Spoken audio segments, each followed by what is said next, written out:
Hi, everybody. Welcome to our live video. We are doing a curriculum battle. Oh, wait, wrong way. Yeah, see, I did the same thing. Thank you for being here and joining us today. We are really excited to be here. So let's get started. I just wanted to make a really quick announcement up here at the top. So I just wanted to mention that the easiest way to get a hold of us, or the easiest way to learn what we're working on next, is on Instagram. So please go ahead and follow us at Kids Learning for Life. That's on Instagram. You can DM us there questions anytime, and that's where we post updates. And we have some really, really exciting updates happening hopefully very soon, within the next month or two. So I just wanted to mention that up top if you had any questions of how to find us anywhere on the internet. So that's all I wanted to say about that, really. So Stacey, you ready to get started with what we have chosen for our curriculum battle? Oh, Stacey, I think you're muted. Hello. Yes, I am so ready. We're happy to see Jennifer here in the comments. Woohoo! We're glad you're here too. Yeah, and so first of all, I just wanted to mention really quick about this curriculum battle. So what we're doing, we're not actually fighting. We're really good friends. But we just wanted to compare and contrast our curriculum choices for this upcoming school year. And there are no winners or losers here. We just want to highlight for each subject what we're using, and feel free to ask questions at any time. We're fielding comments, and or just make any comments that you have. If you've used any of these before, go ahead and let us know, or if you have bad experiences, let us know that too. Okay, let's get started. Stacey, what's our first subject that we are going to break down? I think our first subject should just be English language arts. This encompasses everything. This is writing, spelling, grammar, reading, all the good stuff that has to do with ELA. Yeah, this is my favorite subject, if you didn't know already. So maybe you should start us off here. What are you using? Okay, well, this is complicated, and like, I don't know. Okay, so a big thing, I've for some reason, I've really struggled with what I'm going to say in this video, because honestly, what I'm using for the vast majority of my subjects is AmblesideOnline, and I talk about it all the time, so I'll talk about it here just really quick. In a nutshell, it's a free online Charlotte Mason curriculum, and I love it. It uses a lot of free domain books, so it's really affordable to use, and there's a whole schedule online, and I just love it. So we're getting through year one right now. We're kind of finishing it, and then we'll start year two in fall.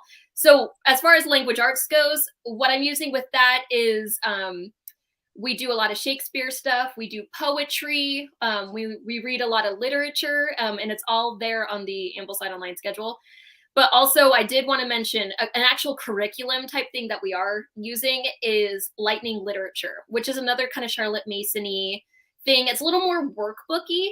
So it's but I do think that it is nice because it incorporates a lot of good books. And I think the exercises are not too workbooky or too twaddly. So, and what have you found? I know that you found something with the grades and how to kind of grade your child on that with Lightning Lit. Do you want to explain that?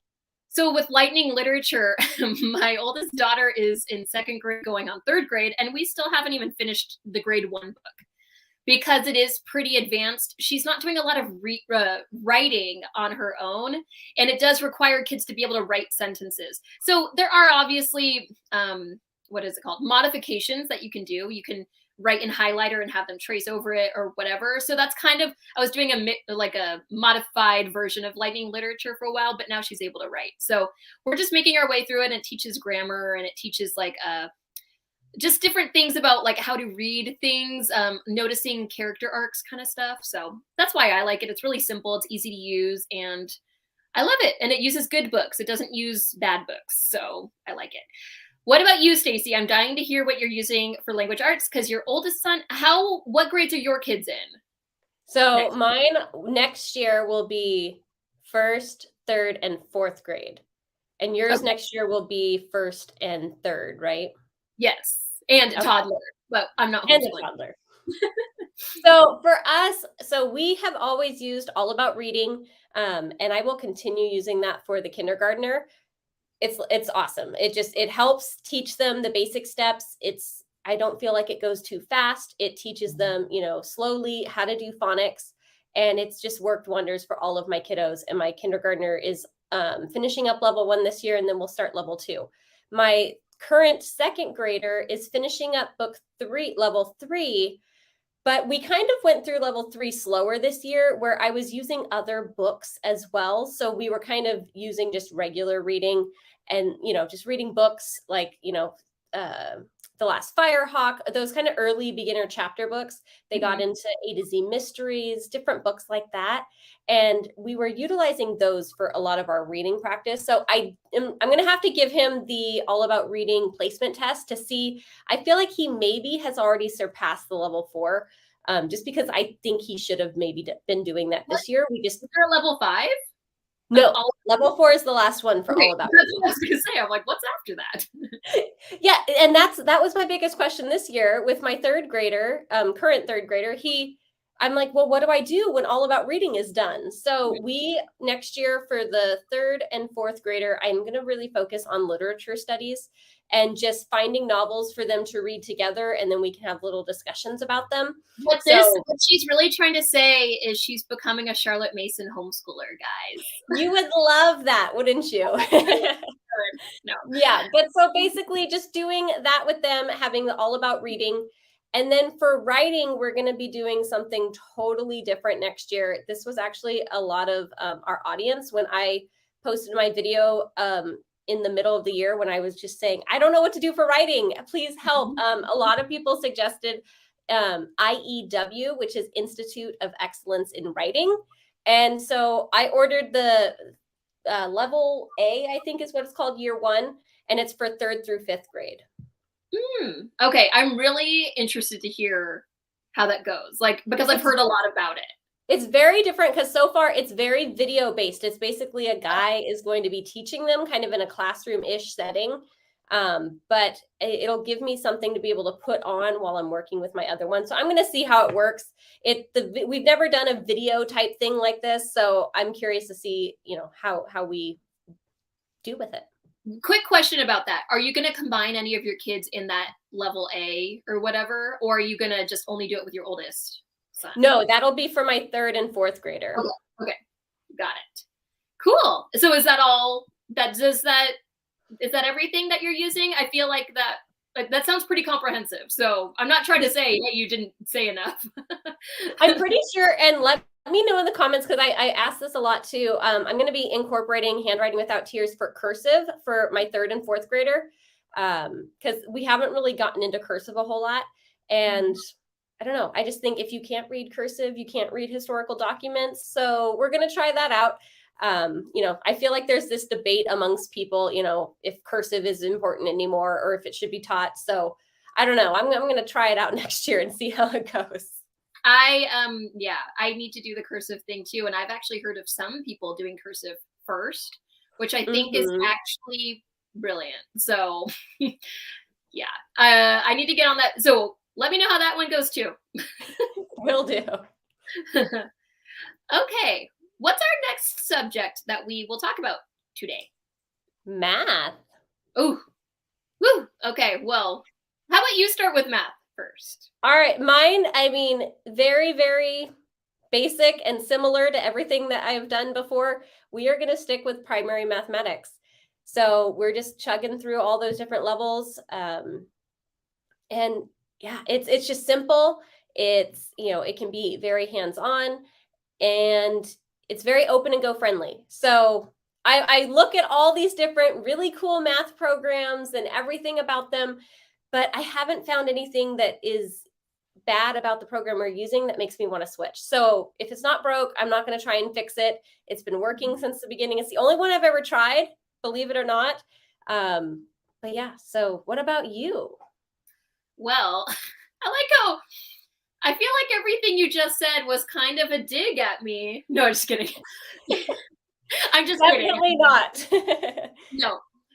Because so if you guys didn't all know already, so Stacey and I have both always used primary mathematics, right? So whenever we go over curriculum in videos or on these kinds of things, it's always just kind of boring when we get to math, right? We're both like primary mathematics. We both agree wholeheartedly, right?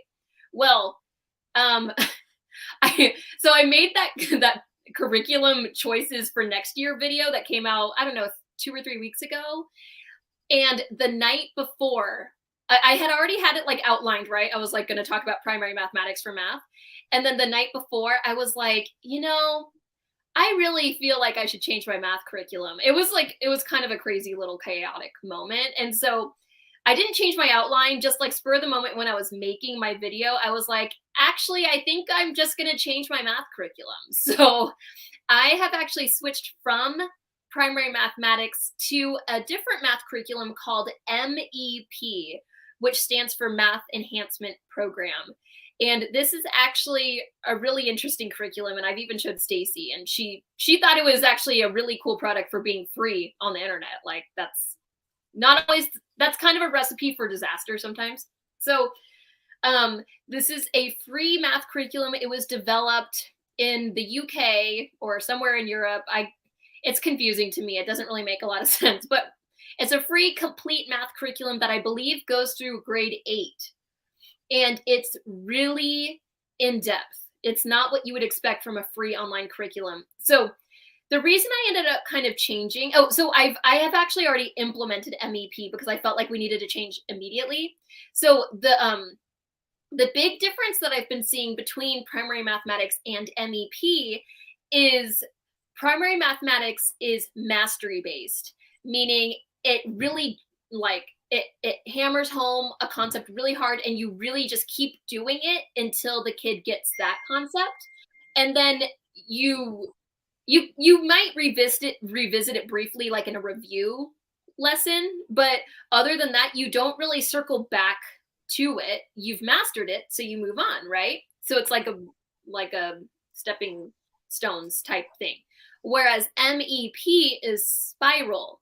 So spiral is more like it'll introduce the concept and then move on to something else, and then introduce the concept again at a higher level, and then kind of move on to other things and introduce it at a higher level, come back, you get the picture, spiral. So for us, because we do such short math lessons, doing the mastery thing it wasn't working as well as I was hoping it would, because I didn't feel like things were really sinking in. So it's kind of nice doing the spiral thing because we do a few exercises of one thing, then we move to another thing, and they're all kind of connected too. So I've really been liking it, and if anyone has any questions on it, I've done a lot of deep dives on the website. So, and it can be complicated. There's a high barrier to entry, but if anyone has any MEP questions, I do plan on doing a video on it eventually. I still need to wrap my head around it a little more, but we've been loving it. So that's what I'm using for math, and I'm really loving it so far, and I'm excited to continue using it in the upcoming school year. Yeah, no, I mean, the spiral approach is something that I've kind of looked at other programs for too as well, because primary mathematics is not spiral. So, and I see what you mean, because sometimes it's hard to, those reviews are in primary mathematics, they're sometimes very far between. Yeah. And you're like, oh, wow, do you remember this? It was so long ago, and it doesn't necessarily build.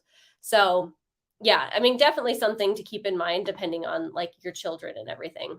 Yeah, and I think another thing that helped with switching curriculum is we switched, and I was like, okay, where do I put them in MEP? Because it's really not straightforward, like how it would transfer to a different curriculum. The two are very similar. I do have to say that. I mean, from switching from anything else would have been a lot harder.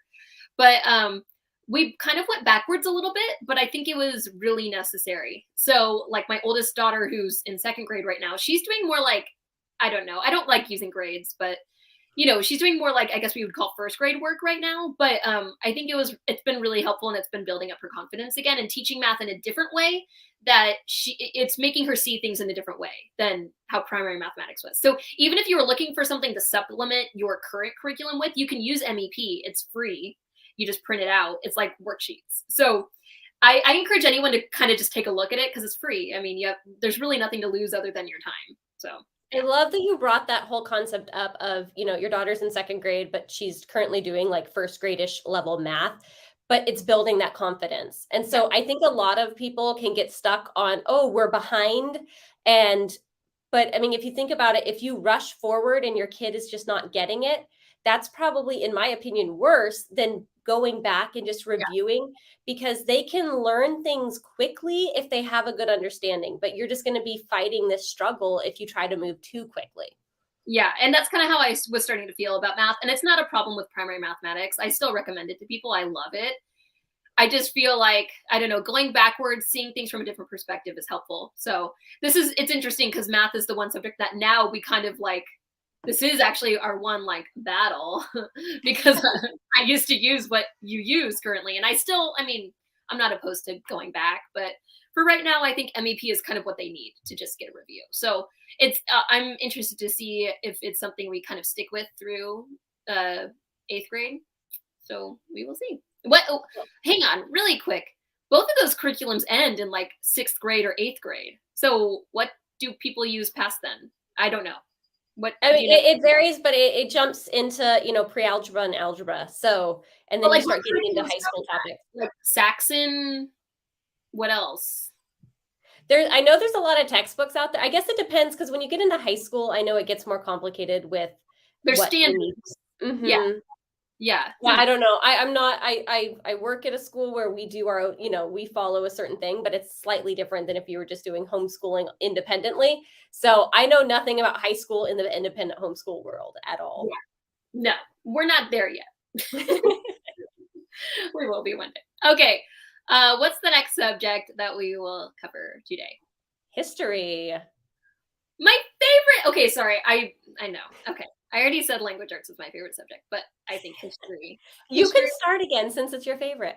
Okay, it's my favorite. I definitely won't start for science because it's not my favorite. Okay, history. What am I using for history? Let's see. Well, I'm using AmblesideOnline, which actually, so I'm not really using like an actual history curriculum. So nothing you would buy on the shelf at your local homeschool store or from Rainbow Resource. So what I am doing for history, which is I'm following year 1 of AmblesideOnline right now, and will be in year 2 in fall. So we're currently using Our Island Story. We've actually been using that since the beginning as a supplement, but I'm going to lean really hard into Our Island Story. We're also doing 50 Famous Stories Retold. These are all books. They're not textbooks. They're not a curriculum, like I said. So these are just books. They're nonfiction books about different things in history. And so, yeah, we're reading multiple things kind of all at once, which is something that is okay to do in the Charlotte Mason method. So yeah, Our Island Story, we're doing 50 Famous Stories Retold. The girls love that one, and I recommend it for read alouds for any family, whether you're Charlotte Mason or not. And then what else? Oh, so I guess under this umbrella would be geography. Is that correct? So I have this product from Beautiful Feet called what is it called? Geography, a literature approach for intermediate grades. And neither of my children are in an intermediate grade, but you can also buy maps with it. So it just kind of guides you through.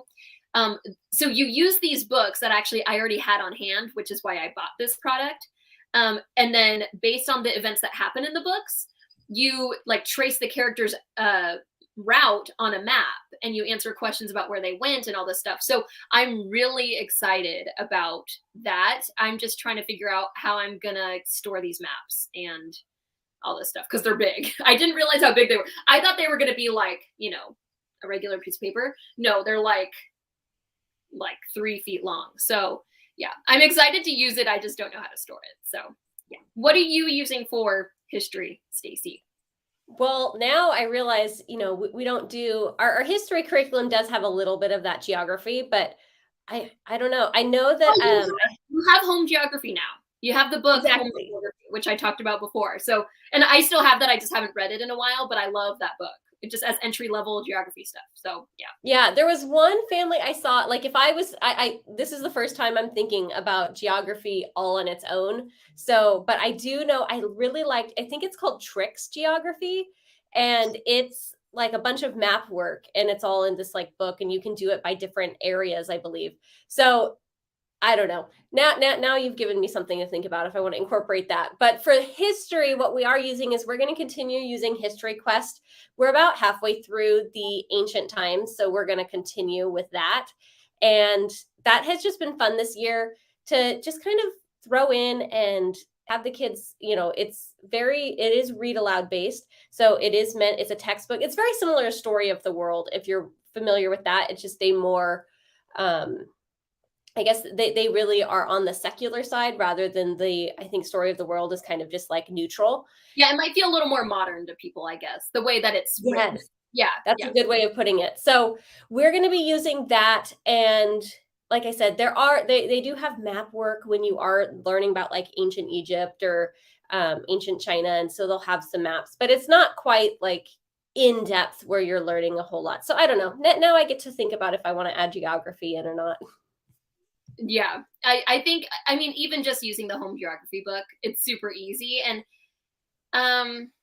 yeah, well, because in Story of the World, which I used to use, it has the map pages. And so you said that's kind of part of History Quest. So, all the kids are still young, and I don't know. It's like there's so many things we all want to fit into our homeschool day or just our homeschool life. And it's like you can't really fit them all as much as you would want to, So I get it.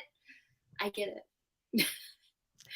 Okay, are we done with history? I think that's all I'm using. I wanted to mention the book that I'm using the first book that I'm using that's part of Ambleside Online Year 1, and it's also part of this geography curriculum that I got, the literature approach to geography, is called Paddle to the Sea, and I am loving it. I want to do a whole review of this series of books by the same author, Holly C. Halling, I believe is the author's name. They're beautiful, and like I just think they should be a must in any homeschool, because if you have books, like you have to have these. Like if you make room for any books in your homeschool, you have to have these. They're great. So yeah, if you want to know more about that, just let me know, because I'm loving it so much. What's the next subject? I think we both know. But yes, we're going to hop over to science, but I wanted to just throw a quick question in the chat to anybody watching. We would love to know, and we can kind of revisit some of your answers. What curriculum are you most excited to use next year? You're hearing us talk about the curriculums we're going to use, but I would love to know, kind of your most excited curriculum. It could be new, it could be an old favorite, but put those in the chat, and we'd love to kind of hear some of your thoughts as well. But let's make sure to answer this ourselves when we're done talking about all the stuff. Oh, definitely. Yes. Okay. You start with science now, Stacey, and then I'll go second. Okay, so science. Well, if you guys are following our channel, you'll know that Jenny did a video recently about ditching her science curriculum. Not to take your thunder in a second here, but that video had a lot to do with my current changes to science. I also don't know if I'm going to have a curriculum for science next year. And I think a lot of it just comes from, I really like the student-led approach, especially when it comes to science. When they are interested about something, we go search it right then and there. No, not right then and there, but we can do it kind of throughout the week. And I'm going to see how that goes for a little while. And even if I know they're interested in something, I can find extra activities. So I'm a big fan of the unit study approach. So for science, but it takes a lot of prep work. And with my, working full-time from home, I don't have as much prep work as I would like to be able to do full unit study mode. So I think I'm going to kind of just make science the one subject where I prep a little bit more, because it's also something that I've realized that needs more prep beforehand.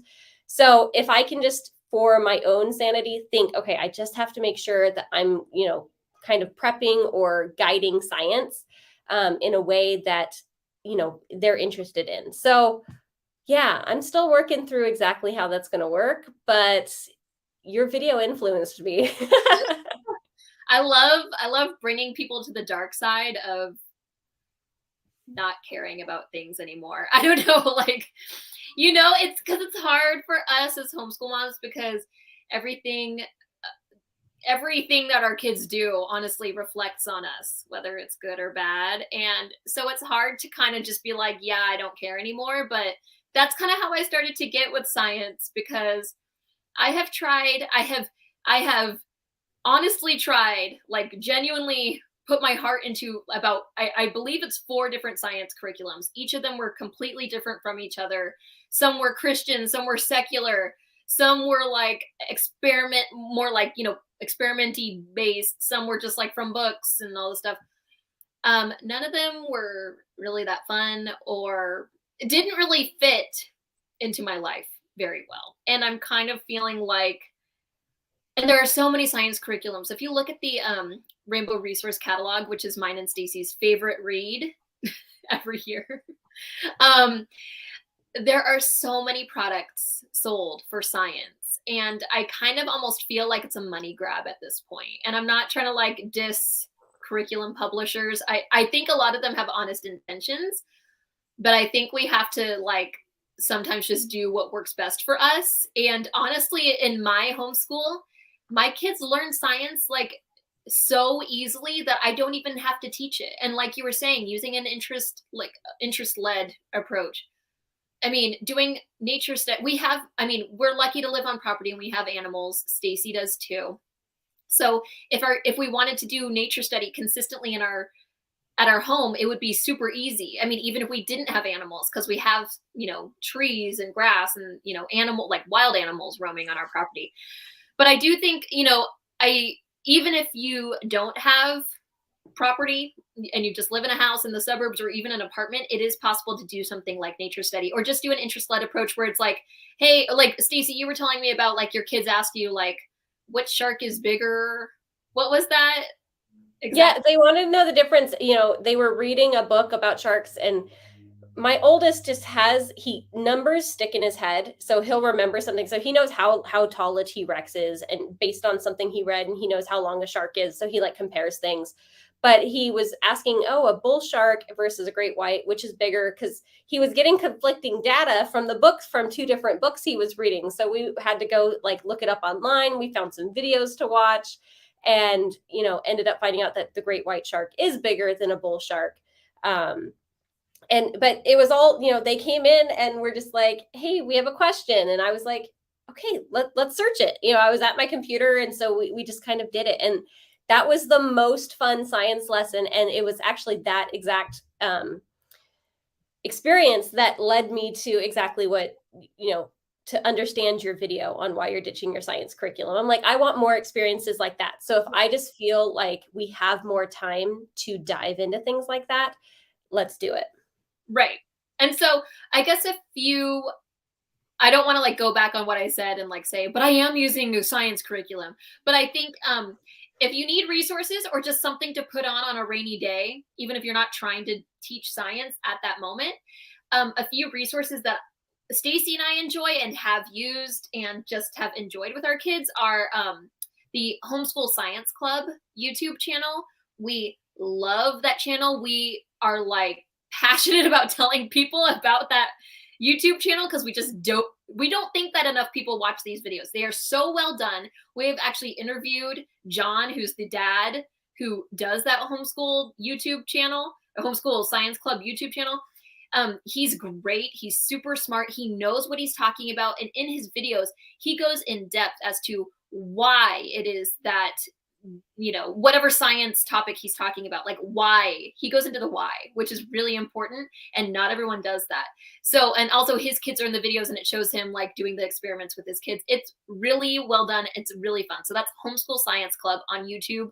Please go subscribe now. Don't leave our live stream yet. You can do it after. No, but he's great.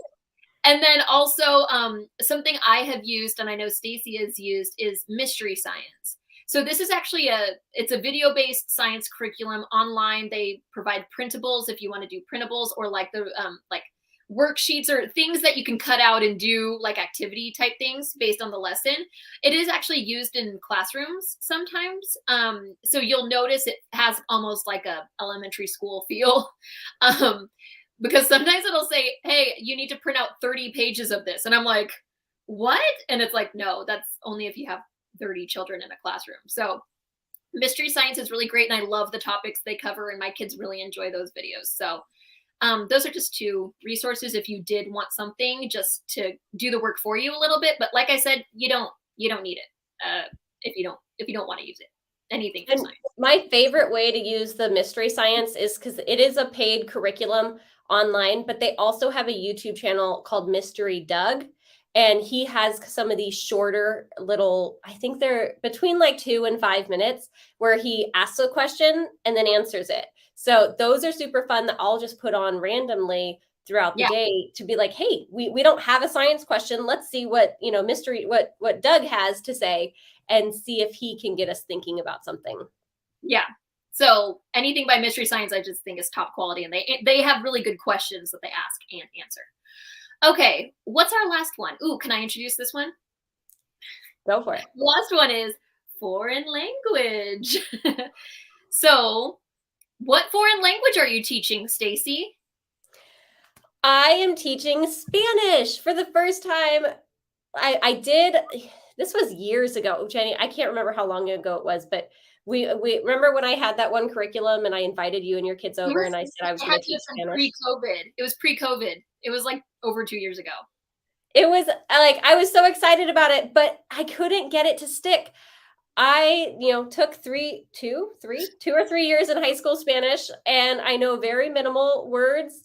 And Speak some I Spanish just, for us, Stacey. I'm just kidding. what? Speak some Spanish for us. That's not Oh, in Encanto. I'm just kidding. it's not from Encanto. I don't know any then.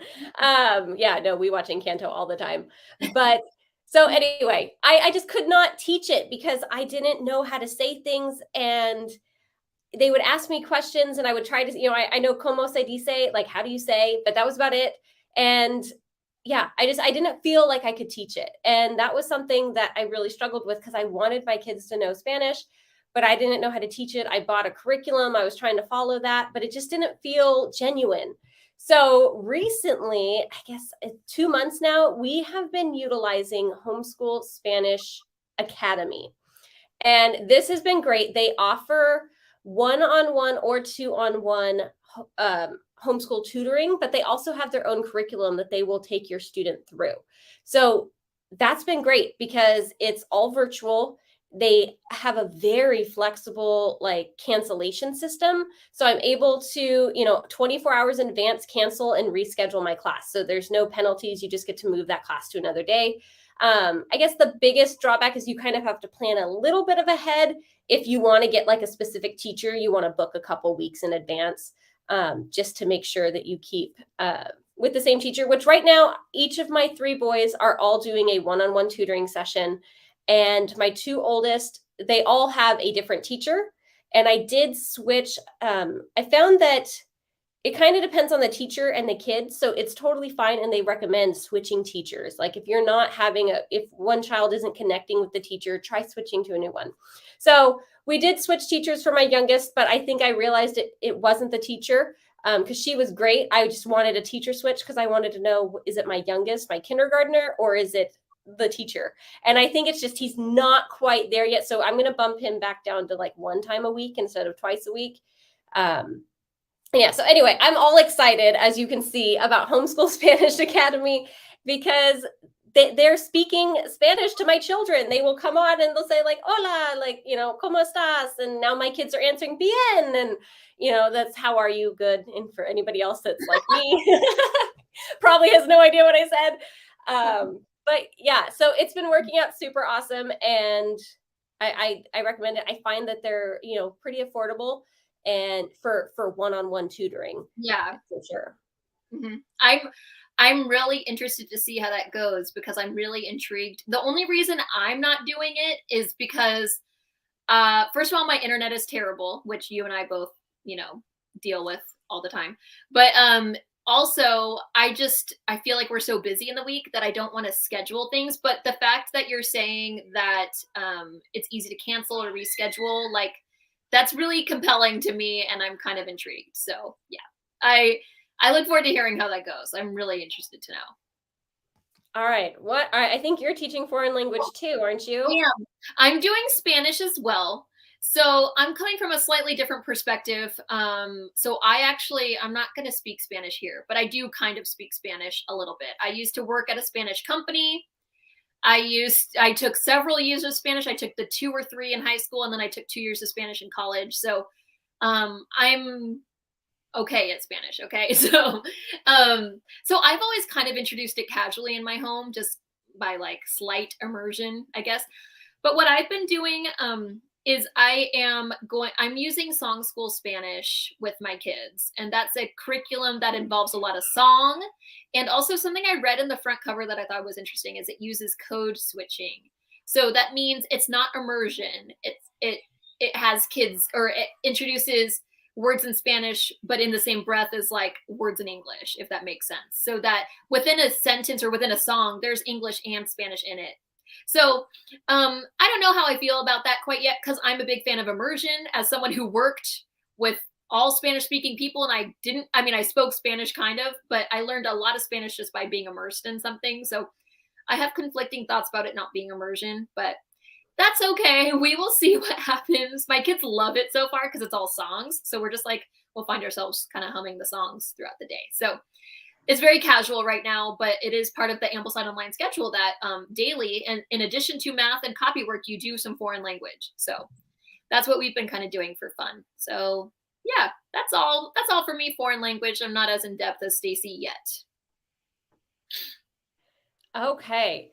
All right. So as far as some favorite curriculums, we have Sunlight. Carly K is very excited to use.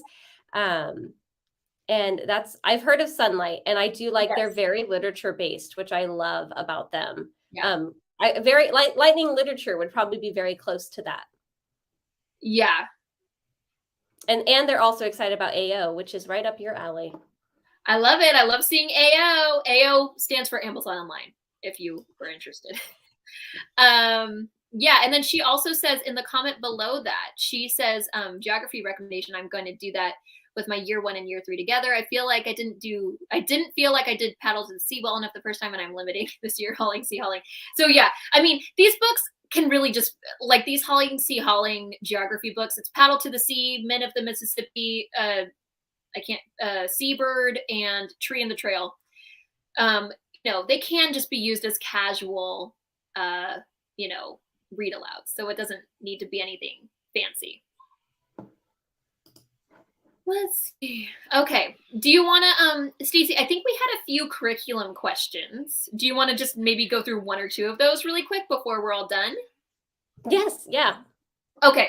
Let's see what those were. So these were both compelling to me, and I got these from Instagram. So once again, follow us on Instagram at Kids Learning for Life for any sorts of updates or anything like that, because that's like that's where you can reach us like immediately. So if you have a homeschool emergency. Okay. So one person asked, and I want to ask this to you, Stacey, because you probably have more knowledge on this. What are some curriculum recommendations for gifted children? Ooh, okay.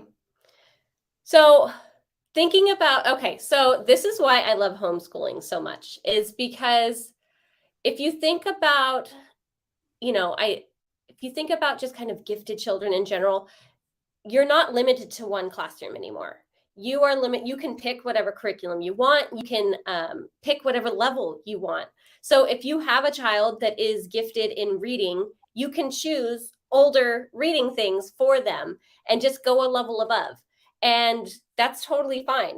Maybe they're higher in reading, but lower in math. So you can stick with, their current grade level in math and then move them up in higher, reading and other things like that. So that is kind of, I don't really see, when it comes to homeschooling, if they're gifted, that's great. Just work higher. And you don't have to feel like, depending on your homeschool regulations and standards and, how all that works, make sure you're following all those. But for the most part, you don't have to just stick to their current grade level. Feel free to give them more enrichment options and more higher curriculum. Yeah, I agree with that. I feel like it's almost like you don't even need to say gifted. You could just say my child is in the next grade up or whatever, when choosing curriculum. So yeah, everything you said, I agree with that. Yeah, I love that question because it's just so fun. Just, because homeschooling is so freeing, even if you have a child working lower, you're just it's just taking them a little bit longer to get to that next step. And you can do that so easily in a homeschool classroom, where if they were in a public brick and mortar school, it's a lot harder for that teacher to meet those needs. Exactly. And this is why we all homeschool here. So hallelujah. Okay, I'm gonna actually ask myself a question really quick, and then Okay. I'll ask you one last question at the end because I think you'll be better at answering it than I will. But I wanted Okay. to mention, so this isn't really a question, but people have asked me because I do have the Ambleside Online schedule printed out, and people are like, "How did you do that?" Because Ambleside Online is like a massive website. If you were to go there, you wouldn't be able to just print it out, right? So the way that you can get a printed copy of it, it comes with the frequently asked questions, the schedule, year 0 or year 1 through 12, and then the book list is not on their website. You don't go to their website. You need to go to the Ambleside Online Facebook group, go to the files section, and the file is called, I should have had this up.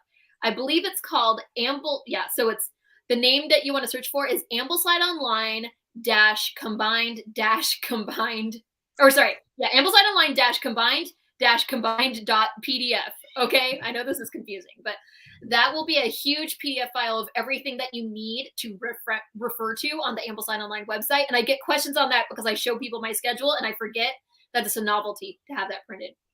So that's how you print it, but find us on Instagram and DM us if you have any more questions on that. Okay, Stacey, last question, which I think you will be a pro at answering because you know more High about expectations. I mean, you could always say you don't know and no one here will blame you. But you know more about unit studies. So it says, when doing a family unit, when do you recirculate a family unit for the younger children in the family? Ooh, that's a fun topic. Okay, I like this question. And I guess my biggest answer is like it depends on which curriculum you're using. Because I know a lot of different curriculums have their own kind of schedule that they recommend. I am at one point in time used layers of learning.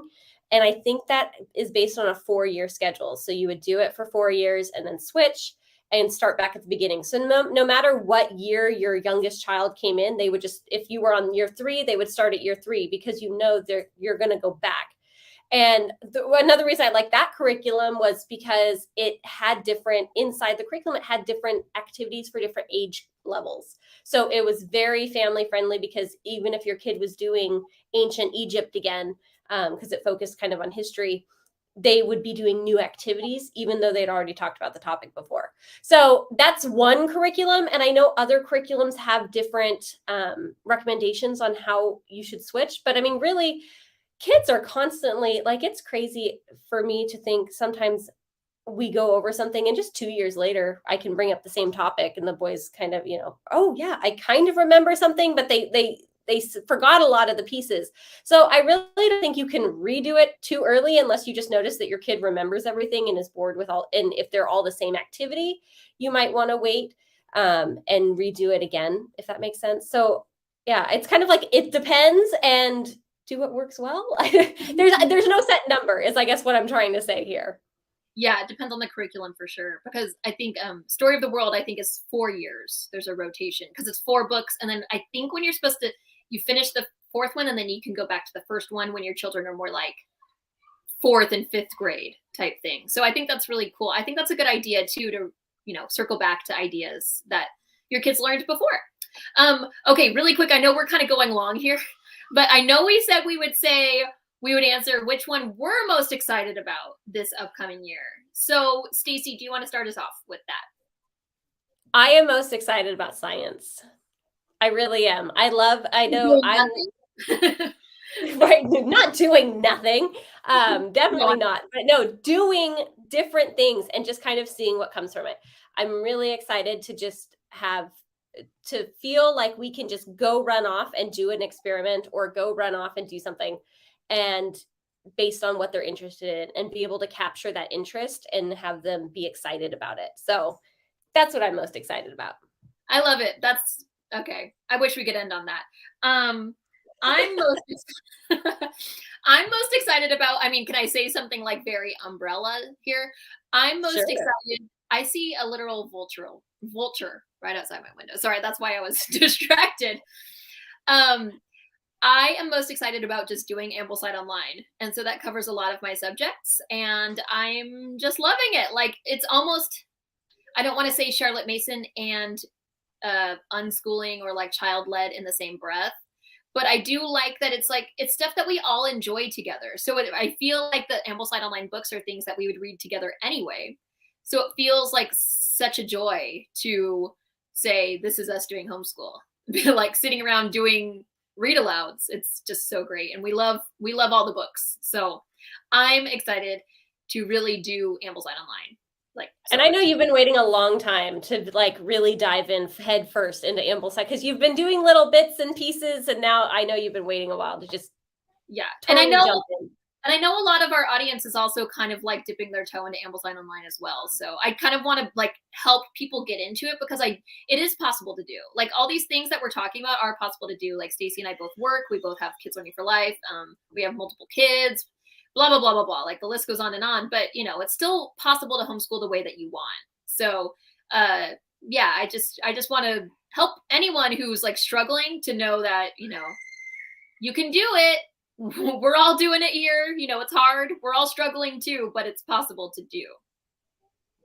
Beautiful. Okay, well, I think that's it. So, any final words? I think that was our last thing, was our favorite curriculum to use. So I'm excited about all of our picks.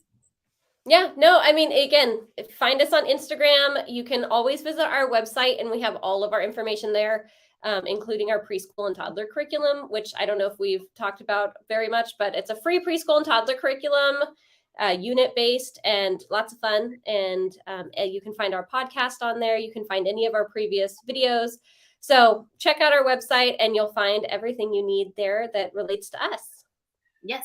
Okay. Well, I guess it's time to say see you next time. We will see you later in future videos and future live streams. So if you enjoyed this, let us know, because we are thinking about going live more often. So this has been really fun, and they're also just easy for us to do, like coordinate our schedules with you guys. So let us know, like, did you like the timing of this?